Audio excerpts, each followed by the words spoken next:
को वृंदावन भेजा ताकि उनके संदेश पहुँचाया जाए।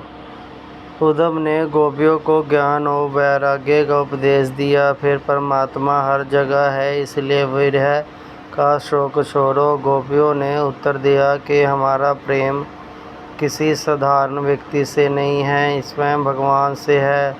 हम उन्हें भूल नहीं सकते क्योंकि वो हमारे हृदय में बसते हैं। गोपियों ने की निष्काम भक्ति देखकर उद्धव का ज्ञान अभिमान टूट गया। उन्होंने स्वीकार किया कि प्रेम भक्ति केवल शास्त्रीय ज्ञान से भी ऊंची हो सकती है। लौटकर उद्धव ने श्री कृष्ण से कहा कि ये वृंदावन की गोपियां के चरणों की धूल के समान भी नहीं हैं।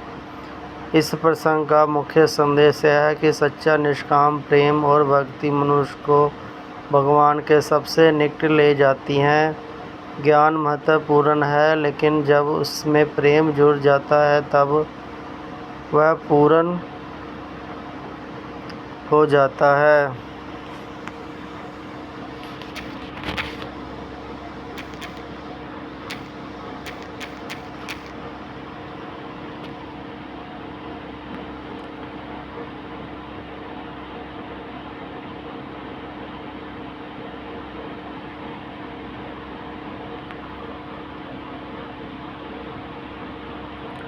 उद्धव प्रसंग भाग 1 लगभग 70 पत्तियाँ। मथुरा में कंस का वध हो चुका था। श्री कृष्ण मथुरा में राजकार्य के व्यस्त थे, लेकिन उनका हृदय आज भी वृंदावन में बसता था। उद्धव वृंदावन में नंद बाबा, यशोदा मैया, गोपियाँ और राधा कृष्ण विरह में व्याकुल थे। हर दिन उन्हें कृष्ण की याद आती थी। यमुना का तट सूना लगता था। बंसी मथुरा धुन अब सुनाई नहीं देती थी। गाय भी उदास रहने लगी। कुछ वर्ष और लताएं, वृक्ष और लताएं भी जैसे मौन हो गई। श्री कृष्ण सब जानते थे। उन्होंने अपने परम मित्र उद्धव को बुलाया। उद्धव अत्यंत विद्वान थे। वह वेद और उपनिषद को ज्ञाता थे। उनके मन में ज्ञान का थोड़ा अभिमान भी था। श्री कृष्ण ने मुस्कुरा कर कहा, उद्धव तुम वृंदावन जाओ, मेरे पिता, माता और गोपियों को मेरा संदेश देना। उद्धव ने आज्ञा स्वीकार कर ली। वह सुंदर रथ पर बैठकर वृंदावन के लिए रवाना हुए। मार्ग में वह सोचने लगे, मैं गोपियों को आत्मज्ञान का उपदेश दूंगा, वह विरह का दुख छोड़ देंगी। कुछ समय बाद उद्धव वृंदावन पहुँचे। नंद बाबा से उनका स्वागत किया। उन्होंने पूछा, क्या हमारा कन्हैया स्वस्थ है? उसने हमें याद किया। यशोदा मैया की आंखों में आंसू भर आए। उन्होंने कहा कि क्या मेरा लाल ठीक से भोजन करता है? क्या उसे मेरी याद आती है? उद्धव ने श्री कृष्ण का संदेश सुनाया। उन्होंने कहा कि श्री कृष्ण ने आपको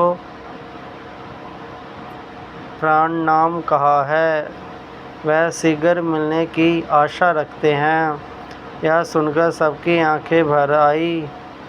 रात भर नंद बाबा और उद्धव श्री कृष्ण की बाल लीलाओं की चर्चा करते रहे। सुबह होते ही समाचार पूरे वृंदावन में फैल गया, मथुरा में श्री कृष्ण का दूत आया है।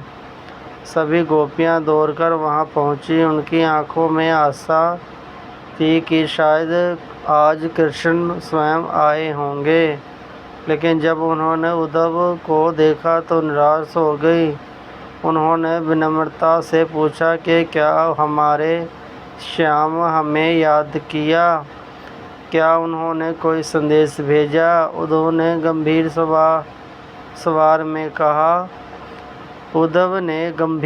स्वर में कहा, श्री कृष्ण ने कहा है कि परमात्मा हर जगह है, उनका ध्यान करो। उनका ध्यान करो, विवरण मत करो। गोपियाँ शांत होकर उनकी बातें सुनती रही। यही प्रसंग यहीं से प्रारंभ होता है अद्भुत संवाद जिसने स्वयं उद्धव के जीवन की दिशा बदली।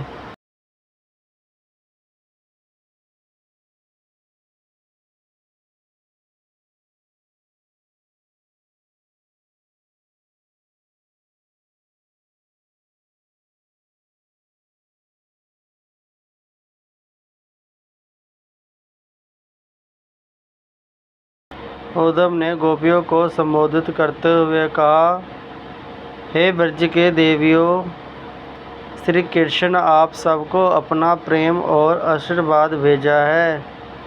उन्होंने कहा है कि मैं आप सबसे कभी दूर नहीं हूँ। परमात्मा हर जीव के हृदय में निवास करता है, इसीलिए शोक मत करो। ध्यान और योग के द्वारा मुझे अपने भीतर अनुभव करो। गोपियाँ शांत होकर सुनती रहीं। कुछ देर तक किसी ने कुछ नहीं कहा। फिर यह गोपी आँखों से आंसू बह निकले। उसने धीमे स्वर में कहा, उद्धव जी, आपकी बातें बहुत ऊंची हैं, लेकिन हमारा मन तो केवल श्याम में बसता है। दूसरी गोपी बोली, हम योग नहीं जानती, हम वेद नहीं जानती, हमने केवल कृष्ण से प्रेम करना सीखा है। तीसरी गोपी बोली, जब कन्हैया हमारे साथ थे तब वह हर दिन उत्सव जैसा लगता था। आज वहीं वृंदावन सूना पड़ गया है। एक अन्य गोपी ने कहा, यमुना का जल भी हमें उनकी याद दिलाते हैं। कदम का हर पेड़ उनकी बांसुरी की धुन सुनाता है, हम उन्हें कैसे भूल जाएं। उद्धव कुछ क्षण मौन हो गए। उन्होंने फिर समझाने का प्रयास किया, जो जन्म लेता है वह बिछड़ता भी है। मन को स्थिर बनाइए, ध्यान दीजिए। तभी एक गोपी मुस्कुराई। उसने कहा, उद्धव जी, मन तो हो तब स्थिर करे। हमारा मन तो श्री कृष्ण अपने साथ मथुरा ले गए। अब हमारे पास बचा ही क्या है। यह सुनकर सभी गोपियाँ भाव विभोर हो गईं। उन्होंने कृष्ण की बाल लीलाएं याद करनी शुरू कर दी। किसी ने कहा, यही कन्हैया जो माखन चुराते थे। दूसरी बोली, जो गए चराने जाते थे। तीसरी ने कहा, जो बांसुरी बजाकर हमें बुलाते हैं। पूरा वातावरण कृष्ण प्रेम से भर गया। उद्धव यह सब देखकर आश्चर्यचकित रह गए। उन्होंने सोचा, मैंने ऐसा प्रेम पहले कभी नहीं देखा। उन्होंने लगा कि वह ज्ञान से अधिक प्रेम बोल रहा है। उनके हृदय के अभिमान धीरे धीरे पिघलने लगा। उन्होंने समझाने आने लगा कि गोपियाँ प्रेम संसार किसी भी ज्ञान से बड़ा है। वह मौन होकर गोपियाँ की बातें सुनते रहे और उसी क्षण उनके भीतर एक नया परिवर्तन प्रारंभ हो गया।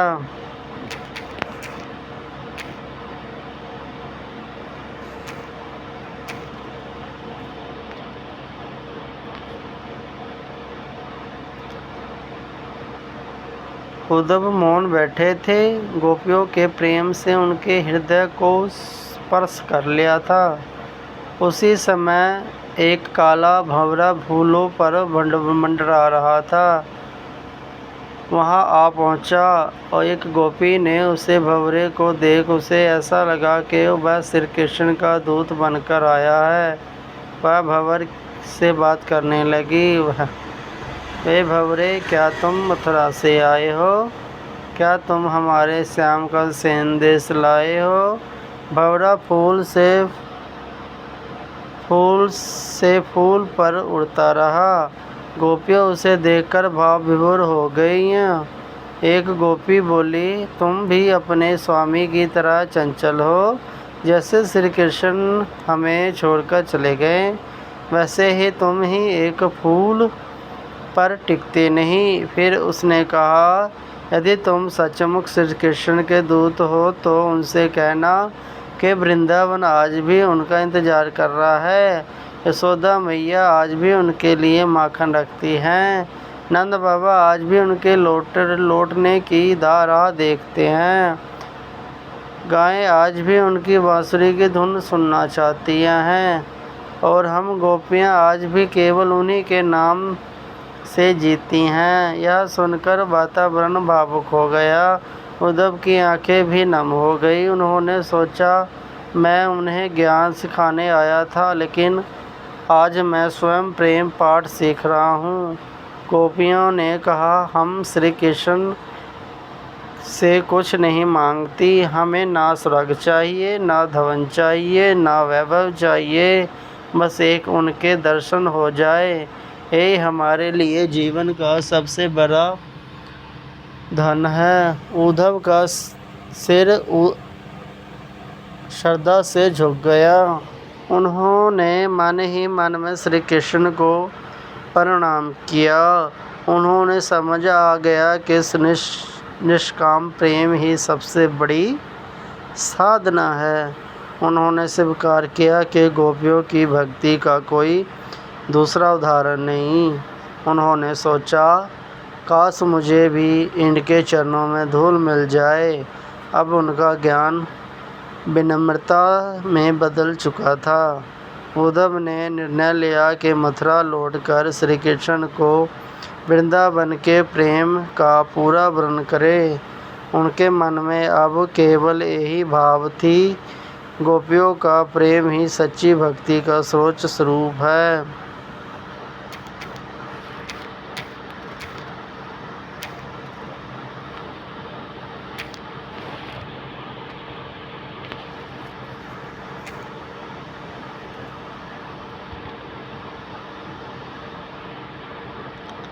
कुछ दिन तक उद्धव वृंदावन में रहे। उन्होंने गोपियों का निष्काम प्रेम अपनी आँखों से देखा। उन्होंने नंद बाबा और यशोदा मैया की ममता अनुभव किया। उन्होंने देखा कि वृंदावन का प्रत्येक वृक्ष, प्रत्येक पत्ता और प्रत्येक यमुना की प्रत्येक लहर श्री कृष्ण के नाम का स्मरण कर रही है। अब उनके मन का सारा अभिमान समाप्त हो चुका था। उन्होंने गोपियों से विनम्र होकर कहा कि आप सब धन हैं। आपकी भक्ति संसार में उदित्य है। मैं ज्ञान लेकर आया था, लेकिन प्रेम का सच्चा ज्ञान आपसे प्राप्त हुआ। गोपियों ने उत्तर दिया, यदि श्री कृष्ण प्रसन्न हैं तो हम भी प्रसन्न हैं। उनकी खुशी ही हमारी खुशी है। कुछ समय बाद उद्धव मथुरा लौटने लगे। विदा के समय पूरे वृंदावन आंखें नम थी।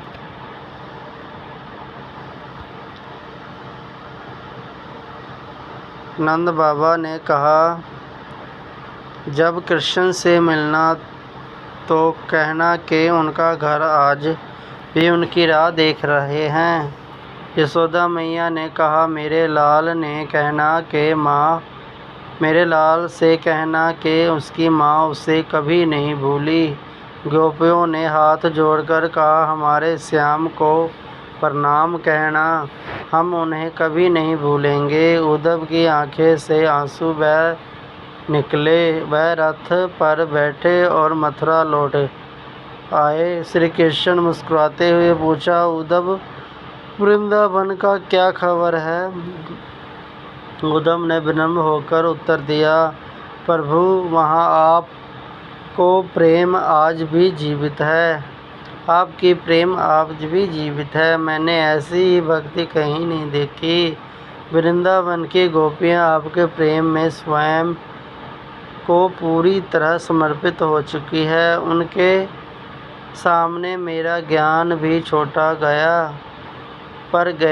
फिर उद्धव ने प्रार्थना की, हे प्रभु, यदि मुझे कभी जन्म मिले तो मैं वृंदावन की धूल बनना चाहूँगा, ताकि उन महान भक्तों का चरणों का स्पर्श मुझे प्राप्त हो।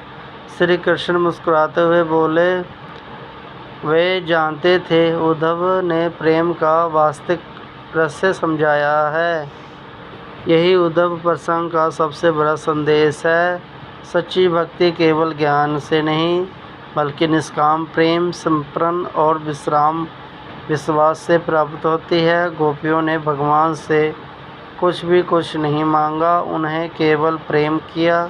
इसी कारण उनकी भक्ति सनातन परंपराओं में सर्वोच्च स्थान दिया गया है। नोट: यह कथा मुख्य रूप से भगवत पुराण, विशेष दशम स्कंद और वैष्णव परंपरा में वर्णित है। उद्धव गोपियाँ संवाद पर आधारित है। विभिन्न परंपराओं में कुछ विवरण में अंतर मिल सकता है।